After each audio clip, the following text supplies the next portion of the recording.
Hay 4 o 5 áreas primordiales que en la opinión de Amnistía Internacional tienen que atenderse de manera urgente.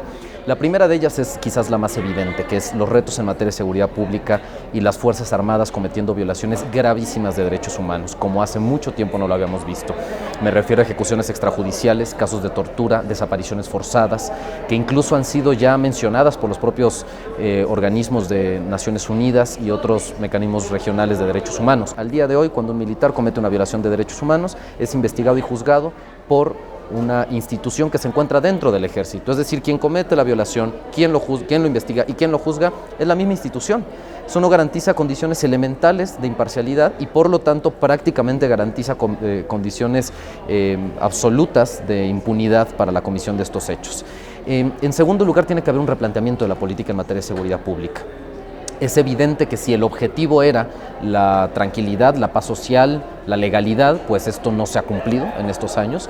Me parece que no se ha terminado de entender que el uso del aparato público, de fuerza del aparato público, me refiero a las policías, al ejército, no puede ser la única solución para responder al crimen organizado. Hay una realidad mucho más compleja detrás que tiene como piso el tema de la impunidad, es decir, en tasas de por encima del 95% de impunidad que tenemos en este país, pensar que una persona va a dejar de cometer un delito por voluntad propia o porque tiene a un militar a un lado o a un policía es absurdo. Es decir, esto no significa que el uso de la fuerza no deba de existir. El uso de la fuerza es algo legítimo para los estados, pero si esa política no se complementa con acciones específicas en materia de impartición de justicia, esto va a ser completamente infructuoso o infértil. Los migrantes en muchos sentidos representan a la población, una de las poblaciones más vulnerables de nuestro país. Estamos hablando de decenas de miles de migrantes que todos los años atraviesan la frontera sur para intentar llegar a los Estados Unidos sin documentos. Y esta falta de documentos genera un nivel de invisibilidad verdaderamente absurdo. Se pueden cometer abusos en contra de los migrantes porque muy difícilmente un migrante va a denunciar que esos abusos se han cometido. Primero, por esa condición de invisibilidad y segundo, por una desconfianza frente a las autoridades que me parece que muchos de nosotros tenemos. Estamos hablando de decenas de miles de migrantes secuestrados en los últimos años, según datos de la Comisión Nacional de Derechos Humanos. Estamos hablando de defensores de derechos de migrantes agredidos que han tenido que dejar el país. Estamos hablando de asaltos, de violaciones sexuales de mujeres en el sur del país. Según los datos de Amnistía Internacional, alrededor de 6 de cada 10 mujeres migrantes han sufrido violencia sexual en su camino rumbo a los Estados Unidos.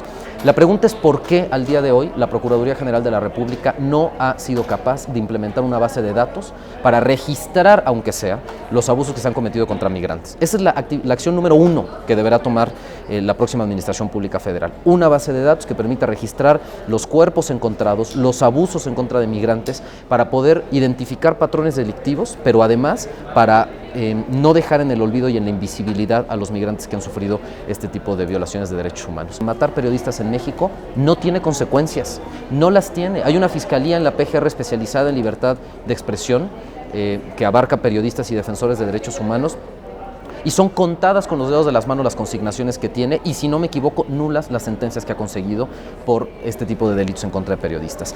¿Qué tiene que suceder? Tiene que haber un mecanismo efectivo de protección para periodistas que han sido amenazados. Algunos de estos casos son periodistas que habían recibido amenazas ya en el pasado y que las autoridades no desplegaron las acciones suficientes para protegerles. Y en segundo lugar, garantizar que sea a través de una fiscalía o no, la Procuraduría General de la República o las Procuradurías de los Estados hagan rendir cuentas a quienes están detrás de las amenazas, los actos de hostigamiento, los secuestros y los asesinatos. Es tal la gravedad de la violencia en este país que ahora pareciera que echamos en el mismo saco a todas las víctimas de violencia, cuando en realidad a los defensores los están matando por ser defensores, a los periodistas los están matando por ser periodistas y a las mujeres las están matando por ser mujeres. En el Estado de México, en Ciudad Juárez, lugares donde las tasas de feminicidios son realmente de escándalo. Tenemos ya una sentencia de la Corte Interamericana de Derechos Humanos, conocida como Campo Algodonero, por el asesinato de 5 mujeres en Ciudad Juárez.